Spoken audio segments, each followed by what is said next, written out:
Get out. You're not welcome here anymore." The words sliced through the room so sharply that even the crackling fire in the stone fireplace seemed to fall silent. My son-in-law, Damien Carter, stood at the head of the dining table with his chin raised, wearing the smug smile of a man convinced he'd already won. For a heartbeat, nobody breathed. The smell of roasted turkey, cinnamon and fresh pine suddenly felt sickening. Every face around the table froze. My daughter looked down at her lap. My grandson stared at his plate. Even the Christmas lights twinkling around the room seemed colder than they had seconds before. I slowly placed my coffee mug on the oak table I'd built with my own hands 32 years earlier. Not a drop spilled. Not a word escaped my mouth. I simply looked Damien in the eyes. He expected anger. He wanted me to explode. Instead, I smiled. It was the kind of smile that confused cruel people, the smile of someone who had just realized they had absolutely nothing left to lose. I straightened my sweater, buttoned my coat, and quietly walked toward the front door. 24 steps. Years later, I could still remember counting every single one. I didn't know it then, but those 24 steps would become the beginning of the most satisfying revenge of my entire life. And by the time everything was over, Damien Carter would lose far more than he ever imagined. If you've ever watched someone abuse kindness, mistake patience for weakness, or believe they were untouchable, you're going to love this story. Make sure you hit like, subscribe to the channel, and stay until the very end. Because today, karma isn't coming tomorrow. It's already knocking. My name is Arthur Bennett. I'm 68 years old. For more than 4 decades I worked as a carpenter, not because it made me rich, because building things made sense. Wood never lied. Measurements never manipulated you. If you treated a house with respect, it stood for generations. People weren't nearly as reliable. 32 years ago, my wife Helen and I stood on an empty patch of land with nothing except blueprints, borrowed tools, and dreams far bigger than our savings account. Every weekend, every vacation, every overtime paycheck went into building the place we hoped our children would someday call home. That house became the center of our family's universe. Birthdays, graduations, late-night talks, Christmas mornings filled with wrapping paper, arguments that ended with hugs, and countless dinners around one long oak table I built from solid walnut. Every scratch on that table carried a memory. Helen used to joke that if the table could talk, it'd know every family's secret. Back then, I believed nothing could ever separate us. I was wrong. 2 years before that Christmas, cancer walked into our lives without asking permission. It started with fatigue, then doctor's appointments, then chemotherapy, then words no husband ever wants to hear. There's nothing more we can do. Watching someone you love disappear one painful day at a time changes you forever. The hardest part wasn't the hospital. It wasn't the medicine. It wasn't even the funeral. It was coming home afterward. Her favorite mug still sat beside the coffee maker. Her reading glasses remained on the nightstand. Sometimes I'd hear the floorboards creak upstairs and, for one foolish second, think she'd come home. Then silence reminded me she never would. Grief has a strange way of making a crowded house feel abandoned. But Helen noticed something during those final months that I was too heartbroken to see. She watched everyone, not while they thought they were being judged, but when they believed nobody important was paying attention, and what she discovered would change our family forever. Every week, our youngest daughter Claire came after work carrying homemade soup, groceries, or simply a warm smile. She'd sit beside Helen for hours without once complaining. Sometimes she'd just hold her mother's hand. Sometimes they'd laugh about old memories. Sometimes they'd sit together in silence. Her little daughter Emma, only 6 years old, climbed onto the hospital bed without fear, wrapped tiny arms around her grandmother, and talked endlessly about school, cartoons, and Christmas cookies. Those moments gave Helen strength no medicine ever could. But not everyone showed love the same way. Our oldest daughter Natalie visited too, always with Damien. He rarely looked away from his phone. Business calls, property deals, investment opportunities. Even inside a cancer ward, he somehow managed to make everything about himself. Helen noticed. She never said much. She simply watched. And one rainy afternoon, 6 weeks before she passed away, she looked at me with tears quietly gathering in her tired eyes. "Arthur, I need you to promise me something." I squeezed her fragile hand. "I promise." I had no idea that promise would someday destroy one man's entire world. Helen's fingers felt impossibly light in mine. Cancer had stolen the strength from her body, but not the sharpness of her mind. She looked toward the rain-covered hospital window before speaking again. Arthur, don't interrupt me. Just listen. I nodded, already feeling my throat tighten. I don't have much time left. No, I whispered, don't say that. She smiled weakly. See? That's exactly why you need to hear me. The heart monitor continued its steady rhythm. Beep, beep, beep. Each sound felt like a countdown neither of us wanted to acknowledge. After 43 years of marriage, I could read Helen's face better than my own. This wasn't fear. This wasn't sadness. It was certainty. She had already accepted something I still refused to believe. I've been watching everyone, she said quietly. Our children, our grandchildren, even Damien. I frowned. What do you mean? When people think death is close, they stop pretending. She looked toward the hallway where nurses quietly passed by. They believe the dying only see pain. Another soft smile crossed her lips. But they're wrong. We see truth. I remained silent. She squeezed my hand with surprising strength. Claire comes every week. She never asks for anything. She never checks the time. She never complains. She simply shows up. I thought about all those afternoons. Claire cooking soup in our kitchen, cleaning without being asked, repairing little things around the house because she knew I wasn't sleeping enough. She wasn't trying to impress anyone. She simply loved us. Then Helen's expression changed. A shadow crossed her face. But Damien, even saying his name seemed to exhaust her. He doesn't visit because he loves family. He visits because he counts opportunities. I wanted to defend him. Not because I believed she was wrong, but because admitting she was right hurt too much. Helen, I think you're being a little hard on him. She slowly shook her head. No, I'm finally seeing him clearly. He treats every conversation like a business meeting. He looks at people and sees assets. He measures kindness by profit. I remembered every hospital visit. Damien pacing the room, answering business calls, talking about investment properties while my wife struggled to breathe. At the time I told myself he simply didn't know how to handle grief. Now, I wasn't so sure. Helen continued. Arthur, promise me something.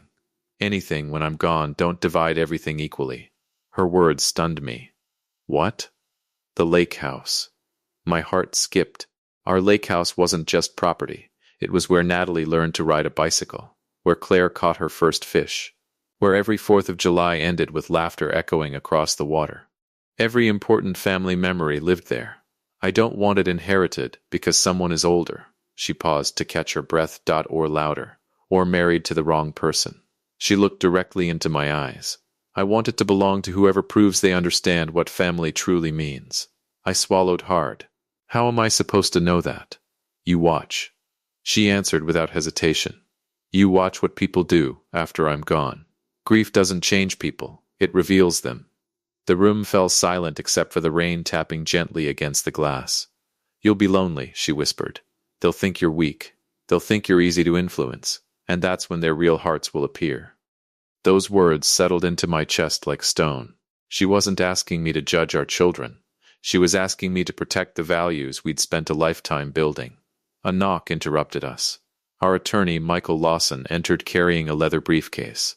Helen nodded toward him. It's time. He quietly placed several legal documents on the bedside table. I stared at them in confusion. Helen, what is all this? Our final promise. She smiled. The lake house won't automatically belong to anyone. It will remain untouched until you decide who truly earns it.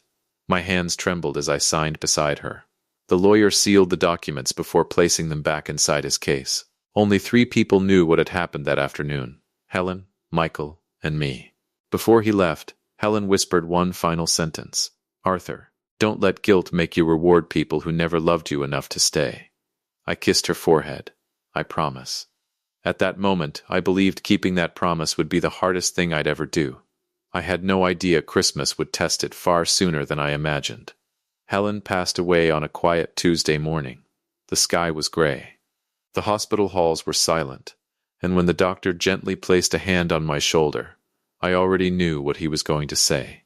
For 43 years, she had been my best friend. Then, in one slow breath, she was gone. People often tell you that time heals everything. They're wrong. Time doesn't heal, It simply teaches you how to carry pain without collapsing under its weight. The funeral came and went in a blur. Flowers, handshakes, "I'm so sorry for your loss. If you need anything," everyone had the right words. But after the last guest drove away, silence moved into the house beside me. For months afterward, I couldn't bring myself to sleep on my side of the bed. I kept expecting Helen to walk through the bedroom door with one of her teasing smiles. Instead, I stared at an empty pillow every night. The loneliness wasn't loud. It was quiet, the kind that slowly settled into your bones. At first, my children visited often. Natalie and Damien came almost every Sunday. Claire came every Wednesday after work without fail. My son, Ethan, who lived nearly 8 hours away, called whenever he could. It wasn't perfect, but I believed we were healing. Then, little things began to change. One Sunday afternoon, Damien walked slowly around my house instead of sitting down for coffee. He opened closets, examined the windows, looked into the basement, ran his hand across the wooden beams I'd installed myself decades ago. He wasn't admiring the craftsmanship. He was evaluating it. Finally, he returned to the kitchen carrying his coffee. "You know, Arthur," he smiled politely, "this place is worth a fortune." I shrugged. "I've never cared much about market value." "You should." He leaned forward. "Houses in this neighborhood are selling for record prices. You could retire somewhere nicer." I chuckled. "I've been retired for 3 years. You know what I mean." He laughed awkwardly. "I mean somewhere easier, less maintenance, less responsibility. Maybe one of those luxury retirement communities." I looked around my kitchen. Helen's curtains still hung in the windows. Her favorite cookie jar still sat beside the stove. Every room still smelled faintly of cedar and cinnamon. This house isn't work. It's home. Damien smiled again. But this time, the smile didn't reach his eyes. Just something to think about. He changed the subject. Yet something inside me felt unsettled. The conversation stayed with me long after he left. A month later, he returned with brochures, glossy photographs, swimming pools, golf courses, luxury retirement apartments, professional caregivers. "You deserve to enjoy life," he said. "No stairs, no yard work, no headaches." I flipped through the pages.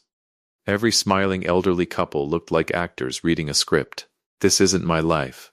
Damien kept pushing. "You could sell this house for over $2 million. The number meant nothing to me. Money couldn't replace Christmas mornings. Money couldn't rebuild 43 years of memories. Money couldn't bring Helen home. "I appreciate your concern." I handed the brochure back. "But I'm staying." For just a fraction of a second, his expression hardened. Then the salesman returned. Of course. No pressure. As he drove away, I stood on my porch watching his car disappear. Helen's words echoed in my mind. "Watch them after I'm gone. That's when you'll know who they really are." Weeks turned into months. Damien's visits became less about checking on me, and more about checking on the house. He asked about property taxes, insurance, roof repairs, the value of nearby land. He even asked if I'd updated my will. Not once, not a single time, did he ask how I was sleeping, or whether I still cried when I found Helen's favorite sweater folded inside the closet. He never asked if grief still woke me at 3 in the morning. He only asked about assets. Claire noticed it too. One Wednesday evening, she found me sitting alone on the back porch. "You've been quiet lately." I forced a smile. "I'm just thinking." "About Mom?" I nodded. "And Damien." She sighed. "I was hoping you hadn't noticed." "So you've noticed too?" She looked down at her coffee. "He doesn't see this house the way we do. He sees numbers. He always has." "What about Natalie?" Claire hesitated. "I think she loves you. But she's gotten so used to agreeing with Damien that sometimes I don't think she hears herself anymore." That sentence lingered in my mind for days, because deep down, I knew it was true. Natalie hadn't become cruel. She had simply become quiet. And sometimes, silence helps cruelty grow. Then, 4 days before Christmas, a large rental van pulled into my driveway. Damien climbed out wearing a confident grin. Several movers followed behind him carrying expensive boxes. Crystal dishes, elegant decorations, gold candle holders, professional catering equipment. I walked outside. "What's all this?" He spread his arms proudly. "This year, I'm taking over Christmas." I laughed nervously. "What do you mean?" He smiled wider. "We're giving your old traditions an upgrade." Something inside me suddenly felt cold, very cold. I didn't know it yet, but Helen's test was about to reach its final chapter, and Damien had already made the biggest mistake of his life. Damien walked into my house as if he owned it. Not a knock, not a Merry Christmas, just the confident stride of a man who believed every room already belonged to him. Behind him, 2 movers carried expensive serving trays, rented china, crystal glasses, and boxes of decorations I'd never seen before. "Set everything in the dining room," Damien instructed. The movers nodded. I stood in the hallway, confused. "Damien, what exactly are you doing?" He smiled, but there wasn't an ounce of warmth behind it. "Making Christmas unforgettable." I watched him direct strangers through the home Helen and I had built with our own hands. Every command he gave felt like another brick being removed from its foundation. Within an hour, my familiar dining room had become unrecognizable. The simple red tablecloth Helen loved was gone. Our handmade centerpiece had disappeared. Even the little ceramic angels our grandchildren painted years ago had been packed into a box and shoved into the pantry. In their place stood gold candle holders, white roses, crystal wine glasses, imported dinnerware. It looked like the dining room of a luxury hotel. Beautiful, but completely lifeless. Damien stepped back proudly. "Now this," he said, "looks elegant." I quietly stared at the room. Helen used to say Christmas wasn't about impressing people. It was about making them feel at home. This room didn't feel like home anymore. It felt like a showroom. Later that afternoon, Claire arrived carrying 2 homemade pies. She froze in the doorway. "What happened?" Damien answered before I could. "We're modernizing Christmas." Claire looked around the room. Her smile disappeared. "Mom would have hated this." Damien laughed. "Your mother had wonderful intentions. But traditions need to evolve." Claire didn't respond. Instead, she quietly carried the pies into the kitchen. As she passed me, she whispered, "Are you okay?" I nodded. "I think so." The truth? I wasn't. Every decoration Damien replaced felt like another memory of Helen disappearing. By 6 o'clock, the rest of the family began arriving. My son, Ethan, called to say a snowstorm had delayed his flight. He promised he'd drive through the night if he had to. "I'm coming, Dad. I won't miss Christmas." Hearing those words warmed my heart. Natalie arrived shortly afterward. She hugged me quickly before rushing to help Damien arrange the table. She looked nervous, almost guilty, like someone who knew something wasn't right, but lacked the courage to stop it. My grandson Lucas lingered beside me. He quietly whispered, "Grandpa, I don't like this." I smiled. "Neither do I." Before I could ask why, Damien called him away. "Lucas, come help me." The boy sighed and obeyed. I noticed something then. No one questioned Damien. Not Natalie. Not the guests. Not even the caterers. He issued instructions. Everyone followed them. It was as though he'd slowly convinced everyone he was the one in charge. And somehow, without realizing it, I'd allowed it. An hour later, I walked into the dining room to admire the finished table. Then, something caught my eye. Small white place cards rested beside every plate, each one written in elegant black calligraphy. Natalie Carter, Damien Carter, Claire Bennett, Lucas Carter, Emma Bennett. Business guests, neighbors, friends, 10 names, 10 chairs. I counted once, then again, then a third time. A strange feeling tightened in my chest. Something wasn't right. I searched every place card again. Slowly, carefully, my hands began trembling. There wasn't one with my name. Not one. I blinked several times, convinced I'd overlooked it. Surely there had been some mistake. This was my house, my dining room, my table, my Christmas. I laughed awkwardly. There must be another card somewhere. Damien looked up from adjusting a candle. "Oh." His voice was calm. "That's actually intentional." The room suddenly felt colder. "What do you mean?" He folded his hands together. "We only had room for 10 guests. I stared at him. "I'm not a guest." "No," he answered. "But we invited the Whitmans. They're important clients." "So," he shrugged casually. "We had to make some adjustments." My heart pounded. I looked toward Natalie.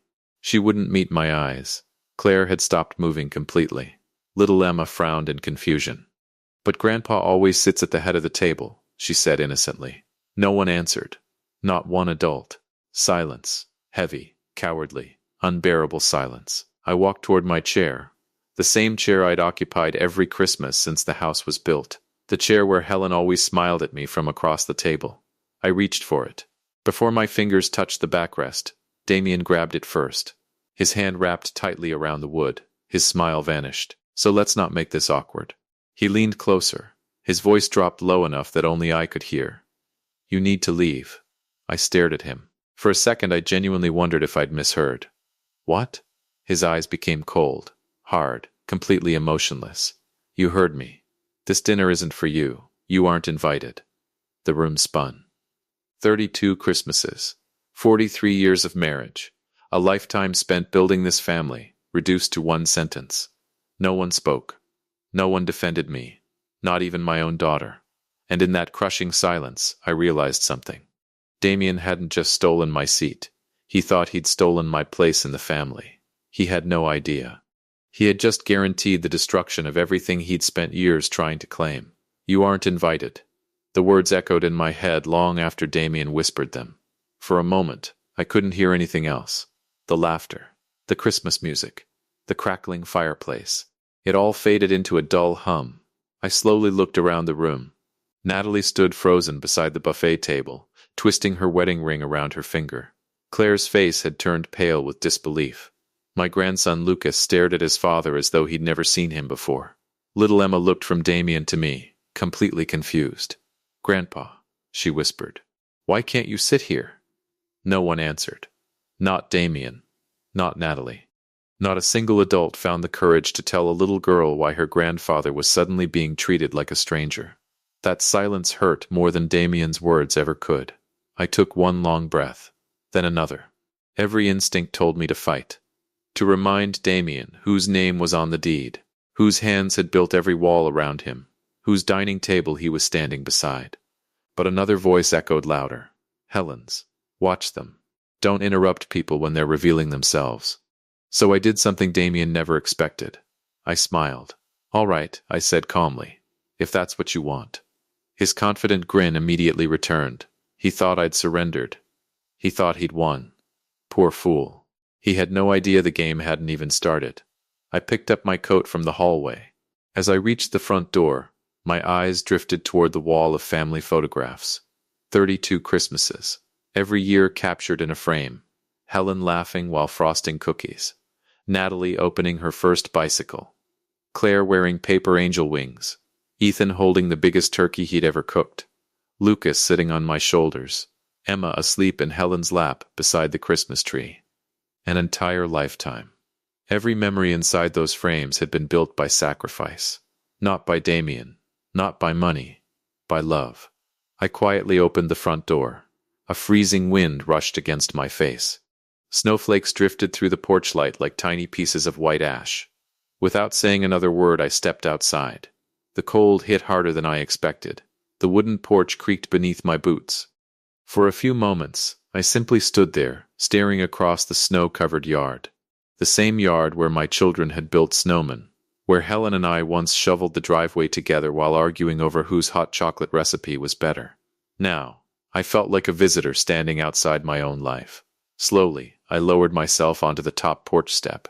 The cold wood pressed through my coat. I folded my hands together and looked toward the dark sky. Well, Helen, I guess your test has its answer. My voice cracked. I just wish you weren't right. A tear rolled down my cheek before freezing in the winter air. Not because Damien had insulted me, but because the family Helen and I spent 43 years building had become so afraid of conflict that nobody had stopped him. That realization hurt more than grief itself. Inside the house, muffled voices drifted through the front door. I heard chairs moving, plates clinking, someone trying to laugh awkwardly. Apparently Christmas dinner was continuing, without me. Then, the front door creaked open. I expected Claire. Maybe Natalie. Instead, tiny footsteps crunched across the fresh snow. I looked down. Emma, still wearing nothing but wool socks. She struggled to carry an old red flannel blanket almost twice her size. Without saying a word, she gently wrapped it around my shoulders. You'll get cold, Grandpa. Her little hands patted the blanket like Helen used to do. That simple act shattered every wall I'd been trying to hold together. I wrapped my arms around her. She smelled like cinnamon cookies and peppermint shampoo. I love you, I whispered. I love you too. She smiled. Grandma always said nobody should be alone on Christmas. Before I could answer, a loud voice exploded from inside the house. Claire, what is wrong with all of you? The entire house went silent. I could hear every word through the open doorway. He built this house, she shouted. He built this table. And every one of you is sitting there while he's freezing outside? Damien answered coldly. Claire, don't make this dramatic. Dramatic? Her voice shook with anger. You threw our father out of his own home. You should be ashamed of yourself. Still, Natalie said nothing. The silence stretched for several painful seconds. Then Claire spoke again. If Dad isn't eating at this table, neither am I. A chair scraped violently across the floor. Seconds later, Claire walked out the front door wearing only her winter coat, tears streaming down her face. She sat beside me on the porch without saying a word. Emma slipped between us and held both our hands. Inside the house, Christmas had completely fallen apart. And for the first time that night, I wasn't thinking about revenge. I was simply watching exactly as Helen had asked me to. Because sometimes, people destroy themselves without realizing someone is keeping score. The front porch had become quieter than the dining room. Snow continued falling in thick, gentle flakes, covering the front yard in white while the warmth inside the house felt farther away than ever. Claire sat beside me without speaking. Emma leaned against my shoulder beneath the old flannel blanket that had once belonged to Helen. For several minutes, none of us moved. Sometimes silence says more than words ever can. Then headlights swept across the driveway. A black SUV slowly rolled to a stop. I frowned. I wasn't expecting anyone. The driver's door opened. A tall man stepped out, carrying a small overnight bag. His shoulders looked heavier than I remembered. His beard was longer, his face older. But I'd know him anywhere. Ethan, my son, stood frozen at the edge of the driveway. His eyes traveled from the house to the snow, and finally landed on me sitting outside under a blanket. Dad, his voice barely came out. Why are you outside? Before I could answer, Claire stood. Because Damien threw him out of his own Christmas dinner. The words hit Ethan like a punch. His jaw tightened. His breathing changed. For several seconds he didn't say anything.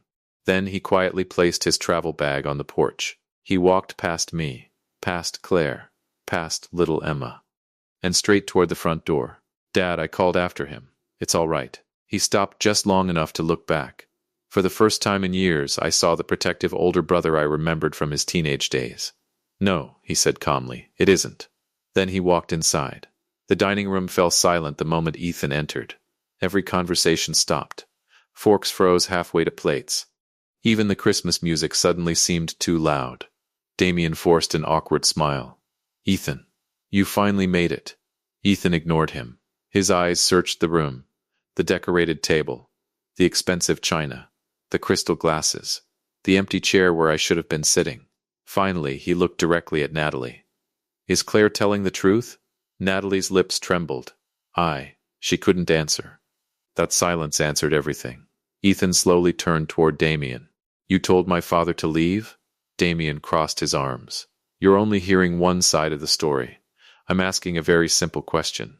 His voice remained perfectly calm. Did you tell my father to leave his own house?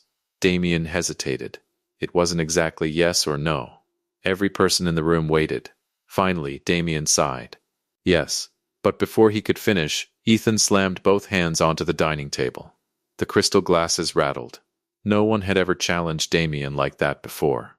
You threw a grieving widower out of the home he built on Christmas because you wanted one more chair for a business client? Damien's confidence began to crack. It wasn't personal. Ethan laughed, not with amusement, with disbelief. Not personal? You erased our father from Christmas. He looked around the room, and every one of you let it happen. His eyes stopped on Natalie. She burst into tears. I'm sorry. I froze. I didn't know what to do. Claire quietly entered behind Ethan. You knew exactly what to do. You just didn't do it. Natalie covered her face and sobbed harder. I slowly walked back inside. No one stopped me this time. The room instinctively parted as I approached the head of the table. My chair. Helen's favorite view. 32 Christmases. I placed one hand on the backrest. No one touched it. No one dared. Emma climbed into the chair beside mine and slipped her tiny hand into mine. I saved your spot, Grandpa. My throat tightened. Thank you, sweetheart. I looked around the room. Every face reflected something different. Shame, anger, fear, regret. Only Damien looked irritated, as though he still believed he could talk his way out of what he'd done. That was when I realized something. Helen had been right. Completely right. People don't reveal themselves when life is easy. They reveal themselves when kindness costs them something. And tonight, everyone had chosen exactly who they wanted to be. I quietly looked toward my study. Inside its bottom drawer rested a sealed envelope that had remained untouched for nearly 2 years. The promise. The documents. Helen's final wishes. For months I'd questioned whether I could actually follow through. Now I had my answer. I looked directly at Damien. You wanted this family to remember tonight. He smiled nervously. I think that's already happened. I returned the smile. Oh, they're going to remember it. For the rest of their lives. Then I turned toward my study. Because it was finally time to open the envelope Helen had trusted me to keep. And once everyone heard what was inside, nothing in this family would ever be the same again. The room was so quiet that I could hear the grandfather clock in the hallway ticking. Every pair of eyes followed me as I walked toward my study. Each step felt heavier than the last, not because I doubted what I was about to do, because I knew there would be no going back. For 2 years, one envelope had remained locked inside the bottom drawer of my old oak desk. I opened the drawer. There it was, a large cream-colored envelope. Across the front, in Helen's elegant handwriting, were 6 simple words, open only when the truth appears. I smiled sadly. It finally did. I carried the envelope back into the dining room. Nobody spoke. Even Damien had stopped pretending to be confident. His foot tapped nervously beneath the table. His eyes never left the envelope. He knew. Somewhere deep inside, he knew this wasn't going to end the way he'd planned. I looked around the room. My wife made me a promise before she died. Then I corrected myself. No, she made me make her a promise. I carefully opened the envelope and removed several legal documents. I wanted to ignore them. I wanted to believe Helen had misunderstood people. I wanted to believe our family would stay together. I looked at Natalie. I hoped I would never have to do this. Tears streamed down her face. I know. Then I turned toward Damien. But tonight, you made sure I had no choice. I unfolded the first document. Our attorney, Michael Lawson, prepared these papers 6 weeks before Helen passed away. No one knew. Not even our children. Damien swallowed hard. I continued. The lake house, the family home, our investment accounts, and every property Helen and I owned were never meant to be divided automatically. Shock spread across the room. Natalie stared at me. What? I nodded. Your mother believed inheritance should follow character, not entitlement. Claire quietly closed her eyes. She already understood. I continued reading. The surviving spouse shall determine the final distribution only after observing the actions, integrity, compassion, and loyalty demonstrated by each beneficiary following my passing. Silence, absolute silence. Then I folded the paper. Helen didn't ask me to judge your words. She asked me to judge your actions. I looked directly at Damien. And tonight, you judged yourself. Damien suddenly stood. This is ridiculous. You can't make decisions because of one misunderstanding. I laughed softly. One misunderstanding? I reached into my pocket and removed a small notebook. His face changed immediately. For 2 years I wrote something almost every week. Dates, conversations, visits, broken promises. Every time Damien asked about property values. Every time he pressured me to sell the house. Every time he ignored my grief and talked about investments. Every single conversation. Recorded, dated, signed. I wasn't collecting evidence against you. I was keeping the promise I made to Helen. Damien's face turned pale. Natalie looked at him in disbelief. You've been asking Dad about the house for 2 years? He didn't answer. Damien, were you? Still, nothing. That silence told her everything. Then came the final document, the one Helen treasured most. I unfolded it slowly. This is my final decision. Every heartbeat in the room seemed to stop. I, Arthur Bennett, acting according to Helen Bennett's final wishes, leave the family lake house, the original family home, and 70% of our estate to Claire Bennett. Claire gasped. Dad, no, I smiled. This isn't a reward. It's a responsibility. You never stayed because of money. You stayed because we were your family. Then I continued. 15% goes to Ethan, for never letting distance become an excuse. Ethan lowered his head, fighting back tears. The remaining 15% is placed into an education trust for Emma and Lucas. The grandchildren looked at each other in confusion. Then I folded the final page. As for Natalie, my daughter's breathing became uneven. I love you. I always will. But love doesn't erase choices. You'll receive the personal items your mother left for you. Her letters, her jewelry, and every photograph she carefully labeled over the years. Natalie burst into tears. I'm so sorry, Dad. I should have stood up. I was afraid. I walked over and embraced her. I know. But courage delayed still has consequences. She cried into my shoulder like she had when she was a little girl. Damien exploded. This is insane. You manipulated everyone. Claire stood. No, you did. You thought money made you powerful. But you forgot something. You never built this family. Grandpa did. Ethan stepped beside her. And tonight, you destroyed your own place in it. Damien looked toward Natalie. Tell them, we'll fight this. Natalie slowly stepped away from him. For the first time in years, she looked him directly in the eyes. No, he blinked. What? I'm done defending you. You humiliated my father. You embarrassed our children. You cared more about impressing clients than protecting family. A tear rolled down her cheek. I should have stopped you. But I'm stopping you now. She quietly removed her wedding ring, placed it on the dining table, and walked away. Damien stared at the ring as though the floor had disappeared beneath him. For the first time in his life, money couldn't solve the problem standing in front of him. 6 months later, the house felt alive again. Claire and Emma visited every weekend. Ethan accepted a job closer to home. Natalie spent months rebuilding the relationships she'd nearly lost. It wasn't easy. Trust never returns overnight.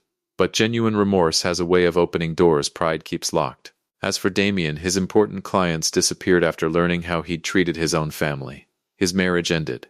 His reputation followed. And the mansion he'd once bragged about was eventually listed for sale. Not because karma is magical. Because character eventually collects the bill that pride refuses to pay.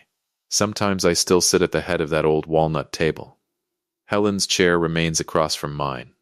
On quiet evenings, I imagine her smiling. Not because revenge won.